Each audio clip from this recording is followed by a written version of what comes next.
तो electric field में हम लोगों ने देखा था कि इलेक्ट्रिक फील्ड किसको बोला जाता है। म्यूट कर लो अपने आप को, तुम लोग म्यूट कर लो।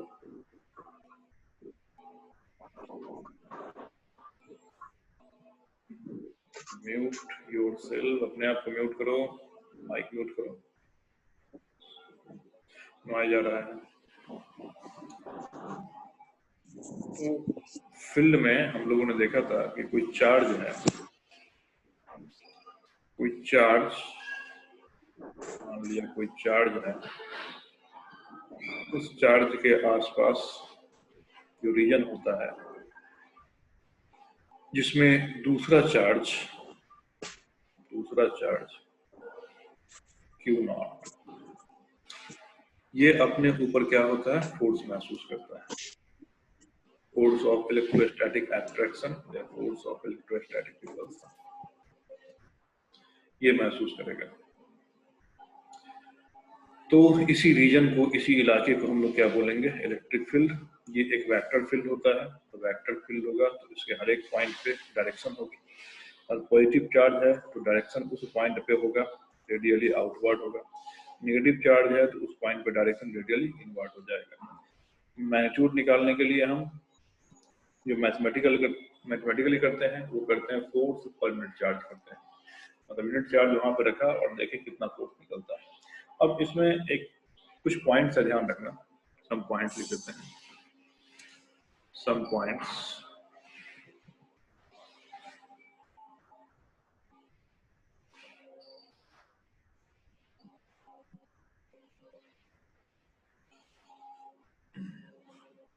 पहला क्या है, electric field, electric field associated, electric field associated, आवाज नहीं आ रहा है,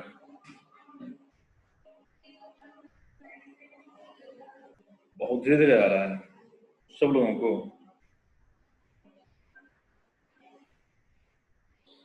सब लोगों को आवाज धीरे धीरे आ रहा है मेरा क्या? तो आ रही है आवाज।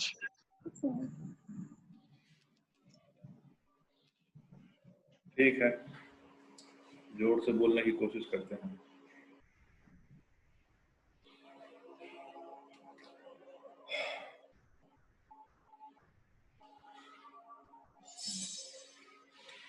तो इलेक्ट्रिक फील्ड एसोसिएटेड जो होगा हर एक चार्ज के साथ होगा, तो लिखेंगे यहाँ पे electric field associated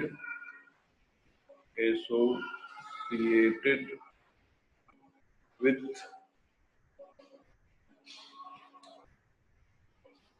each and every charged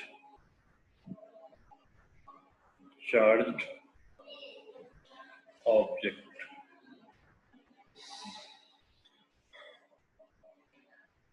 In this field, it is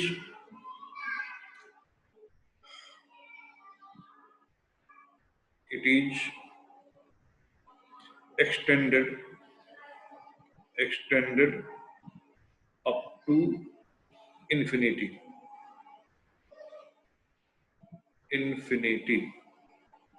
मतलब theoretically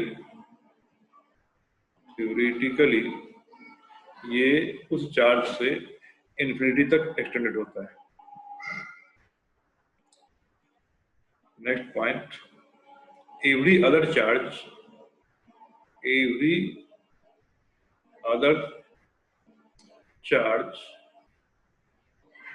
experience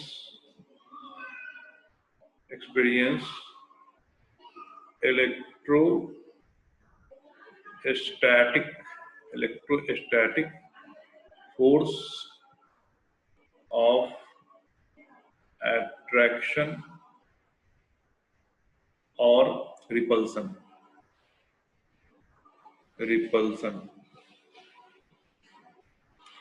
in इलेक्ट्रिक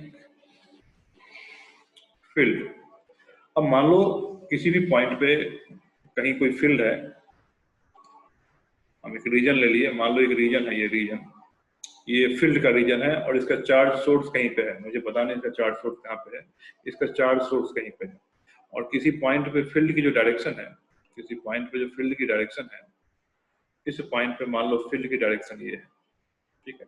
अब यहाँ एक पॉजिटिव चार्ज डाला जाएगा, पॉजिटिव चार्ज, तो इस पॉजिटिव चार्ज पे जो फोर्स लगेगा, है ना, यहाँ पे फील्ड, मतलब हर एक पॉइंट पे फील्ड की डायरेक्शन, ये पॉजिटिव चार्ज है, इस पॉजिटिव चार्ज पे जो इलेक्ट्रोस्टैटिक फोर्स लगेगा वो फोर्स लगेगा फील्ड के अलाउ, यहाँ पे Q जो लगेगा वो फोर्स लगेगा फील्ड के अलाउ, और अगर कोई नेगेटिव चार्ज है यहीं पे, यहाँ नेगेटिव चार्ज है, तो उसमें लगेगा फोर्स फील्ड के अपोजिट, इसमें लगेगा फोर्स फील्ड के अपोजिट।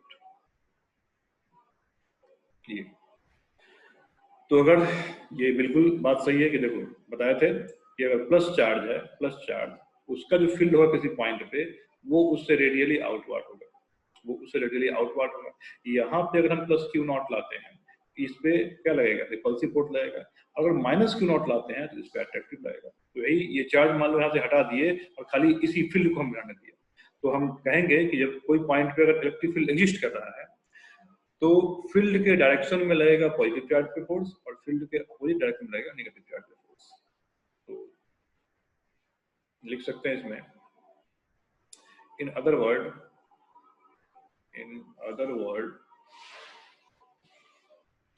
क्या, positive charge experience force in direction of field, and negative charge experience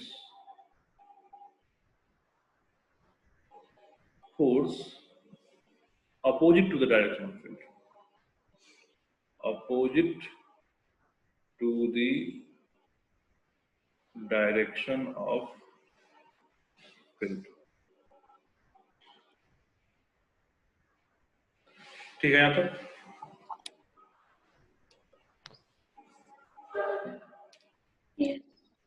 इसको समझने में कोई दिक्कत है ना?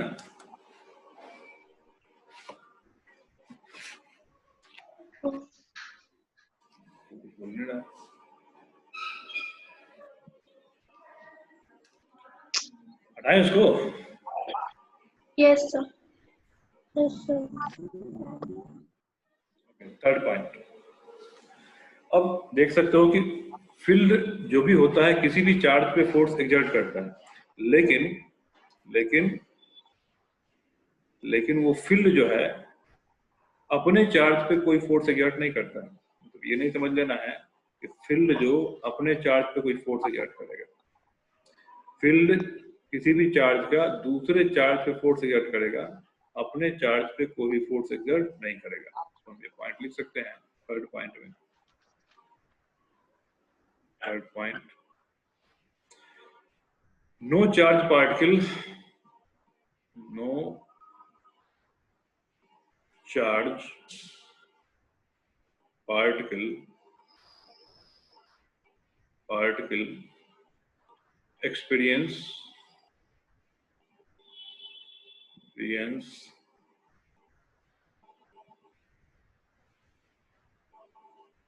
force due to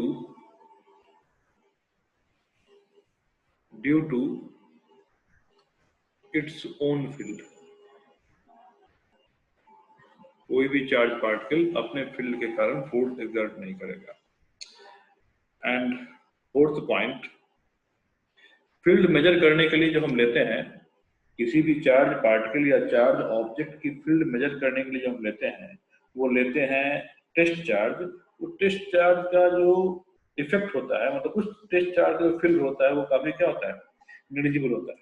उसका कारण क्या होता है, उसका कारण समझो। ऐसे ये पूछ सकता है ये कि मान लो मैंने एक क्या ले लिया, एक कंडक्टर ले लिया, कंडक्टर, और उस कंडक्टर पे चार्ज है, उस कंडक्टर के सरफेस पे क्या है, चार्ज है। तो उस कंडक्टर के सरफेस पे चार्ज इस तरह यूनिफॉर्मली डिस्ट्रीब्यूटेड होगा, इस तरह यूनिफॉर्मली डिस्ट्रीब्यूटेड। और हम आगे जाकर देखेंगे कि चार्ज अगर यूनिफॉर्मली डिस्ट्रीब्यूटेड होगा तो इस पूरे चार्ज को, मान लो प्लस क्यू चार्ज यहाँ पे है, तो इस पूरे चार्ज को तुम यहाँ मान सकते हो। कहाँ पे? इसके सेंटर ऑफ मास पे, इस स्फीयर के सेंटर ऑफ मास से मान सकते हो। तो ये पूरा का पूरा चार्ज जो इस स्फीयर के सरफेस से डिस्ट्रीब्यूटेड है, इसकी रेडियस कितनी है? r है। इस पूरे चार्ज के सेंटर, इस पूरे चार्ज को इसके सेंटर ऑफ मास से मान सकते हो। अब अगर इसकी फील्ड किसी पॉइंट पे पूछ रहा है, अब अगर इसकी फील्ड किसी पॉइंट पे पूछ रहा है, मान लो यहाँ कोई पॉइंट है, इस पॉइंट पे फील्ड अगर पूछ रहा है,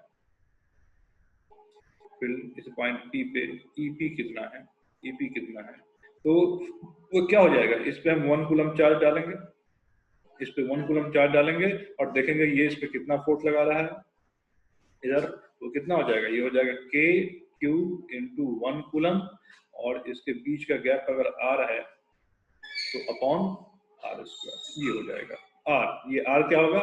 इसके सेंटर ऑफ मास से इसकी दूरी हो जाएगी। ठीक है, अब ये जो 1 कूलम चार्ज है ये हम डालेंगे तो क्या होगा?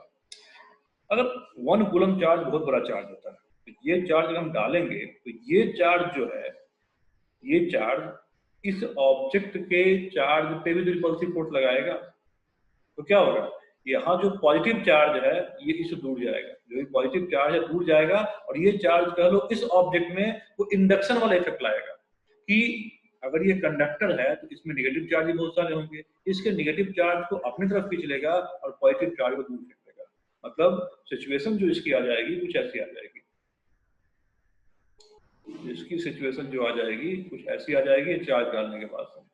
मतलब बड़ा सा चार्ज डालने के बाद से क्या आएगी कि इसके इस एंड पे, इसके इस एंड पे पॉजिटिव चार्ज की डेंसिटी काफी बढ़ जाएगी, इस एंड पे पॉजिटिव चार्ज की डेंसिटी काफी बढ़ जाएगी, और यहाँ कुछ नेगेटिव चार्ज भी आ जाएगा इसके, और यहाँ पे क्या होगा? 1 कूलम चार्ज।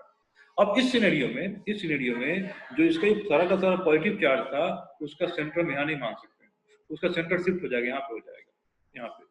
ठीक है, और तब जब हमें मिलना चाहिए, मतलब जो फील्ड यहाँ पे होना चाहिए ये r डैश, मतलब फील्ड जो हो जाएगा EP वो हो जाएगा KQ square upon r dash square, KQ square upon r dash square.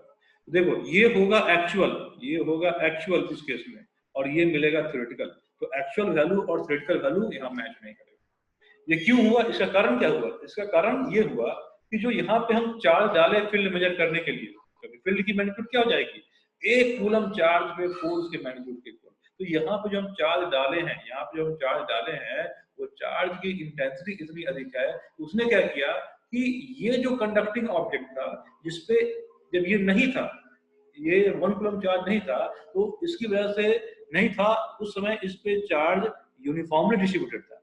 लेकिन जब ये आ गया, इससे r दूरी पे आ गया, अब पॉजिटिव चार्ज कहीं और चला गया, इस किनारे पे आ गया, और इसके अंदर जो ऑलरेडी नेगेटिव चार्ज जो घूम रहे थे वो सब इस किनारे पे आ गए, और चार्ज का रिडिस्ट्रीब्यूशन हो गया, जिसके कारण से इसका जो सेंटर ऑफ चार्ज है वो चेंज हो गया, और अब जो फील्ड हो जाएगा लगा जाएगा। इसीलिए यहाँ पे हम क्या करते हैं कि इतना कम मैग्नीट्यूड का चार्ज डालते हैं। ये Q नॉट जो है ये क्या होना चाहिए? टेंडिंग टू 0, ताकि इस चार्ज का इस पे कोई इफेक्ट ना आए, मतलब इस चार्ज की वजह से इस पे कोई रीडिस्ट्रीब्यूशन ना हो, और ये बिल्कुल जैसा है वैसा ही रहे, तभी हम एग्जैक्टली उस पे कैलकुलेट कर पाएंगे। ठीक है, तो कैसे निकाल लेंगे? तो निकाल लेंगे, हम देख लेंगे। ठीक है, कि Q नॉट पे अगर मान लो F फोर्स लग रहा है तो हम वहां से कैलकुलेट कर लेंगे। Q नॉट पे अगर F लग रहा है तो 1 कूलम पे कितना लग रहा होगा, ये हम मैथमेटिकली कैलकुलेट करेंगे।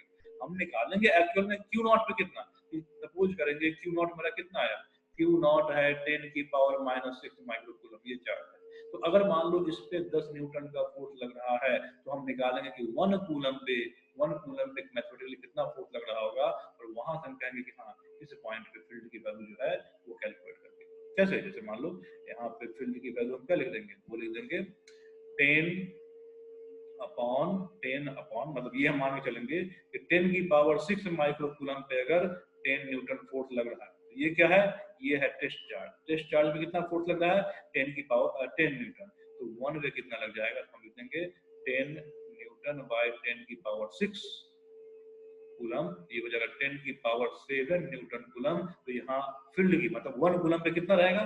1 कूलम पे जो फील्ड की वैल्यू आएगी वो आएगी 10 की पावर 7 न्यूटन कूलम पे। लेकिन अगर सीधे डायरेक्ट 1 कूलम डाल दोगे, यहाँ पे 1 कूलम डाल दोगे तो फिर ये वैल्यू नहीं आएगी, इससे कम वैल्यू आ जाएगी, आर बढ़ जाएगा, इससे कम वैल्यू आ जाएगी, तो वो गलत रिप्रेजेंटेशन हो जाएगा। इसलिए हम क्या करेंगे, यहाँ पे जो टेस्ट चार्ज डालते हैं वो काफी कम मैग्नीट्यूड का चार्ज डालते हैं।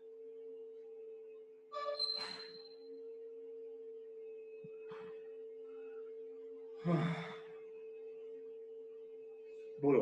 तो वो टेंडिंग टू जीरो वाला एक बार बता दीजिए ना, उस समय आवाज ही नहीं आ रहा था। ये समझ में आया कि अगर बड़ा चार्ज इस पे डालेंगे तो क्या होगा? ज्यादा मैग्नीट्यूड का चार्ज अगर यहाँ पे इसके नजदीक डालें तो क्या होगा, ये समझ में आया? हाँ, क्या होगा? कि मतलब वो सारा पॉजिटिव चार्ज उधर चला जाएगा, और क्योंकि वो पॉजिटिव है तो वो नेगेटिव को अट्रैक्ट करेगा। तो हाँ, तो मतलब यहाँ जो चार्ज पहले इस पे यूनिफॉर्मली डिस्ट्रीब्यूटेड था, अब इस चार्ज का यूनिफॉर्म डिस्ट्रीब्यूशन ना होकर क्या हो जाएगा, नॉन यूनिफॉर्म डिस्ट्रीब्यूशन हो जाएगा। सारा का सारा चार्ज, इस पॉजिटिव चार्ज जितना दूर जा सकता है, मतलब इस इंड पे आके जमा हो जाएगा। इस इंड पे आके जमा होगा तो इसकी जो चार्ज की सेंटर चेंज हो जाएगी, और चार्ज की सेंटर चेंज हो जाएगी तो इसको हम पॉइंट चार्ज मान के जब करेंगे तो उसमें जो 1 कूलम चार्ज और इसके सेंटर पे दूरी ना होकर यहाँ पे दूरी आ जाएगी, तो यहाँ पर चेंज जाएगा। तो हम क्या करेंगे, हम इतना कम मैग्नीट्यूड का, यहाँ पे 1 कूलम न डाल के इतने कम मैग्नीट्यूड का, मतलब Q नॉट की वैल्यू इतनी कम होनी चाहिए ताकि इसका इफेक्ट वहां तक पहुंच ही ना सके, इसका इफेक्ट जो है रिपल्सन का इफेक्ट ना पहुंच सके। तो फिर क्या होगा, जब इसके रिपल्सन का इफेक्ट नहीं पहुंचेगा तो ये अपने चार्ज को रिडिस्ट्रीब्यूट नहीं कर पाएगा। Yes sir. और सर वो बोल रहे थे, आप कल बताए थे ना कि सिर्फ पॉजिटिव चार्ज लेते हैं, तो पॉजिटिव चार्ज से सेंटर में लेते हैं या जो साइड से चार्ज जाते हैं वो हमेशा पॉजिटिव होना चाहिए? कौन सा? टेस्ट चार्ज हमेशा पॉजिटिव होना चाहिए, टेस्ट चार्ज ऑलवेज पॉजिटिव होना चाहिए। बोलो सुमित।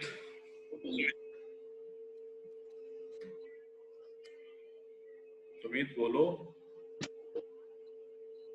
हमारी आवाज नहीं आ रही है। तनिष्क ने बोला आर डैश जो है वो चार्ज की वजह से छोटा होगा, हो जाएगा। अरे आर डैश वो है ना, देखो आर जो था वो जब जिस मतलब इसको है समझो ना कि आर क्या था, आर था सेंटर ऑफ स्फीयर और वो जो पॉइंट था उस पॉइंट की दूरी थी, जो स्फीयर था सेंटर ऑफ स्फीयर और उस पॉइंट की दूरी। और ये चार्ज अगर यूनिफॉर्मली डिस्ट्रीब्यूटेड रहेगा तो इस चार्ज के बराबर पूरा का पूरा चार्ज हम सेंटर पे मान सकते हैं, और उस समय में हम फील्ड जो निकालेंगे, उस समय जो फील्ड निकालेंगे वो जो फील्ड है वो एग्जैक्ट आएगा हमारा, ठीक है। लेकिन जब यहाँ पे हम कोई अलग और चार्ज डाल देंगे, मतलब 1 कूलम का चार्ज अगर मैंने डाल दिया, कोई बड़ा चार्ज मैंने डाल दिया, तो ये सब शिफ्ट हो जाएगा, ये यहाँ पे शिफ्ट हो जाएगा, जिसके कारण आर डैश चेंज हो जाएगा, और सही में जो फील्ड आनी चाहिए, सही में जो एग्जैक्ट फील्ड आनी चाहिए वो एग्जैक्ट फील्ड की वैल्यू नहीं आ पाएगी, तो ये प्रॉब्लम आ जाता है। सुमित कुछ बोलना चाह रहे हो, तुम्हारी आवाज नहीं आ रही मेरे पास, तो लिख के बोलो, लिख के बताओ। तनिष्क तुम्हारा डाउट क्लियर हुआ?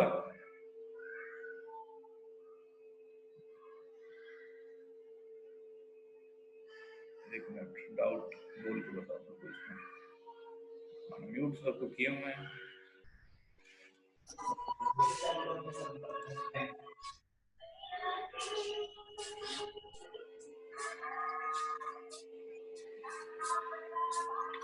दीजिएगा बूढ़ों के हाथ में।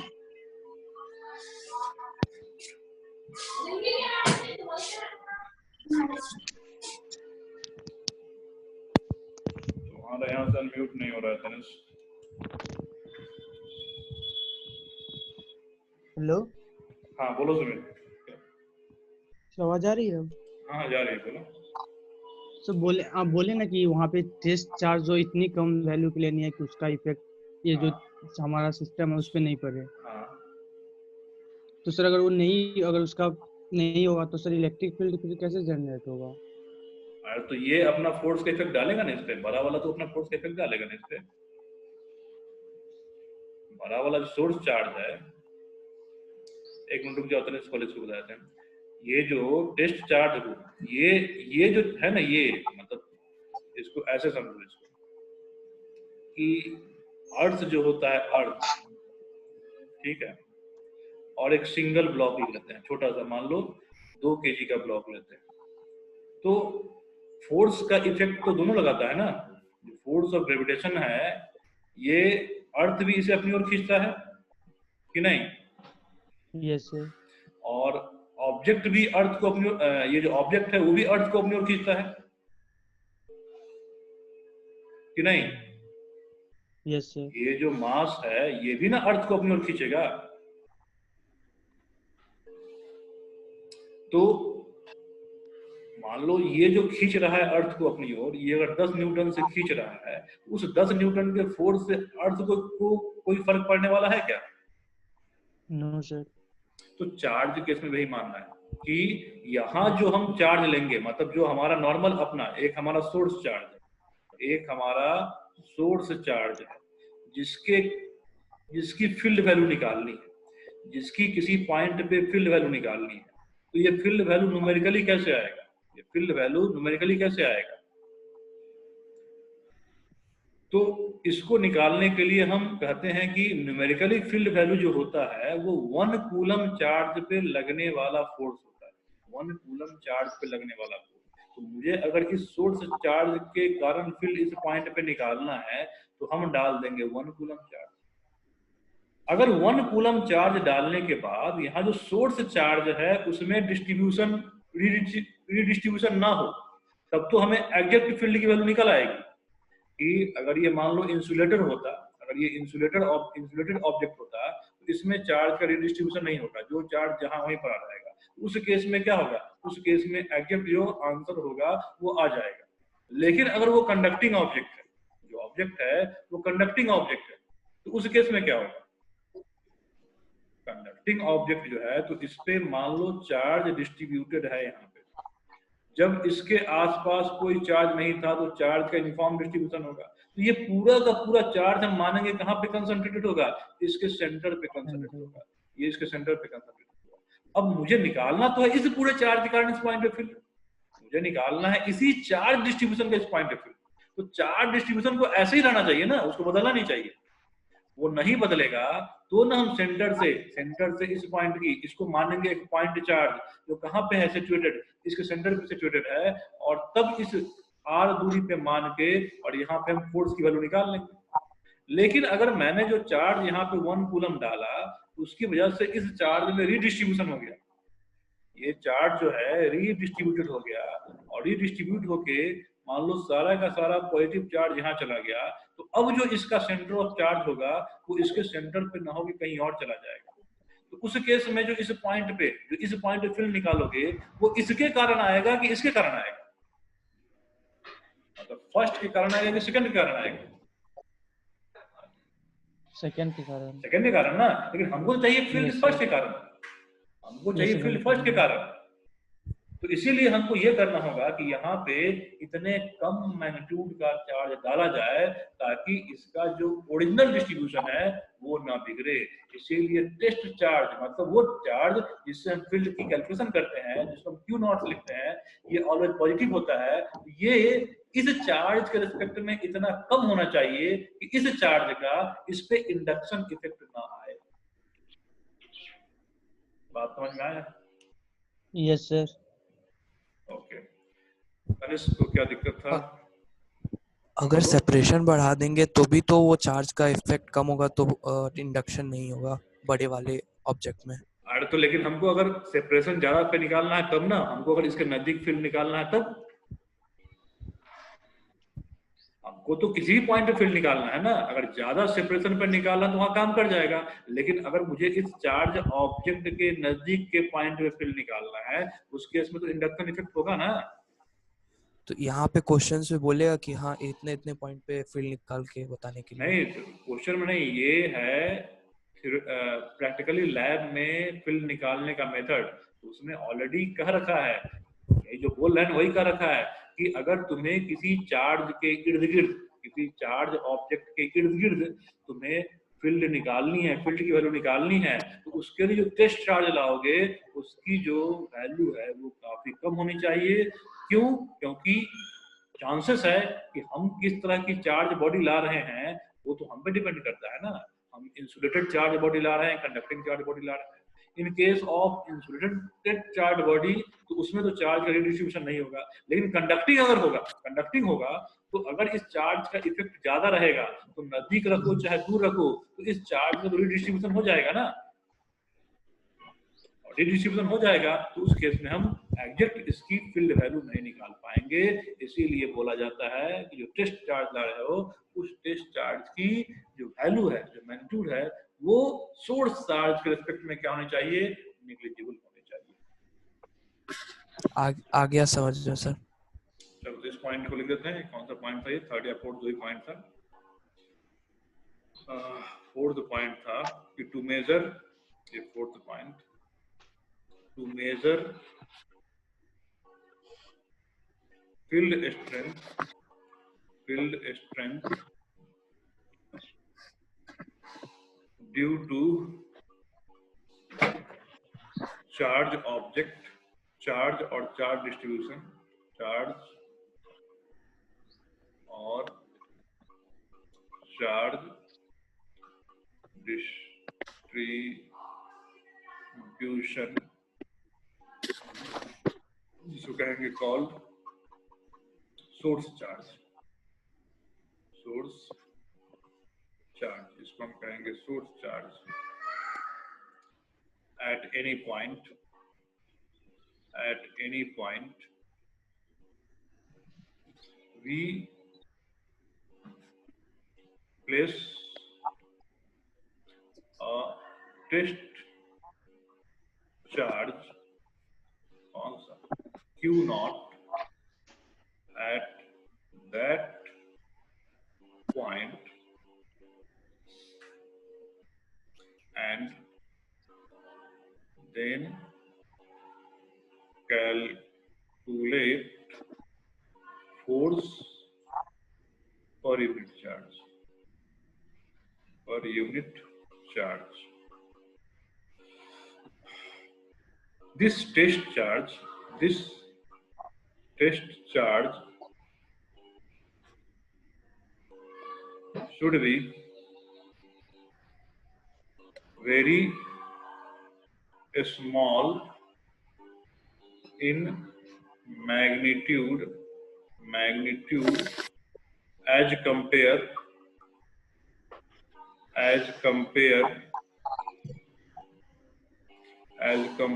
to source charge,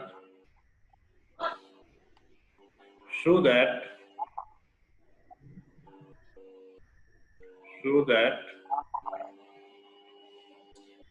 it will not disturb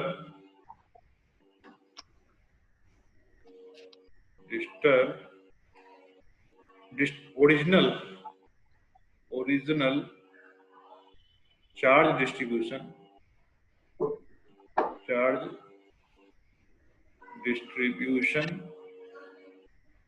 of source charge। ठीक है, तो ये पॉइंट ध्यान रखना। हटाएं इसको।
हो गया? Yes. इसका मतलब अगर ये प्लस क्यू सोर्स चार्ज है,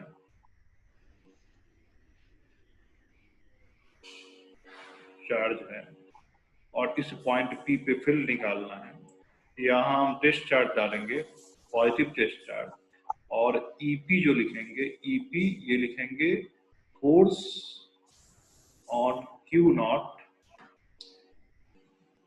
डिवाइडेड बाय Q नॉट, ये लिख देंगे, और यहाँ से EP की वैल्यू आ जाएगी। और Q नॉट क्या होगा? Q नॉट जो होगा, Q नॉट ये होगा tending to zero, Q naught tending to zero. तो इसी चीज को हम ऐसे भी लिख सकते हैं, EP equal to limit Q naught tend to zero force on Q naught by Q naught, ये लिख सकते हैं। अब जब एक बार ये वैल्यू आ गया, जब एक बार EP कैलकुलेट हो गया, तब यहाँ पे हम ये चार्ज अगर प्रेजेंट नहीं भी है और हमसे पूछेगा, मान लो तब ये चार्ज हम मान लो नहीं देख पा रहे हैं, ये चार्ज के कारण से हमसे काफी दूर है, और तब हमसे अगर पूछ रहा है कि इस पॉइंट पे फील्ड वैल्यू कितनी होगी, इस पॉइंट पे फोर्स कितना होगा किसी चार्ज पे, तो मुझे अगर इस पॉइंट पे क्या है, मुझे इस पॉइंट पे अगर फील्ड पता है तो यहाँ से हम फोर्स निकाल सकते हैं ना, यहाँ से हम फोर्स निकाल सकते हैं कि F जो आ जाएगा इसी चार्ज पे Q नॉट पे, वो कितना आ जाएगा, वो आ जाएगा Q नॉट इंटू E आ जाएगा। एंड इन जनरल अगर मुझे उस पे क्या है, ये पता है, ये EP किसी पॉइंट पे फील्ड पता है, इस पॉइंट पे फील्ड की वैल्यू इतनी है, तो हम कह सकते हैं कि if any other charge Q placed at point P, then force on that charge जो हो जाएगा, वो हो जाएगा F equal to Q into EP हो जाएगा। तो ये एक जनरल फॉर्मूला आ गया कि फोर्स निकालने के लिए चार्ज को जब फील्ड से मल्टीप्लाई कर देंगे तो मुझे वो फोर्स की वैल्यू।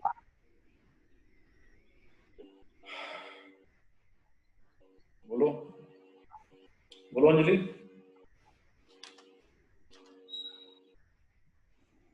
हमारा अनम्यूट किया हुआ है, बोल सकते हो, आवाज नहीं आ रही तुम्हारी।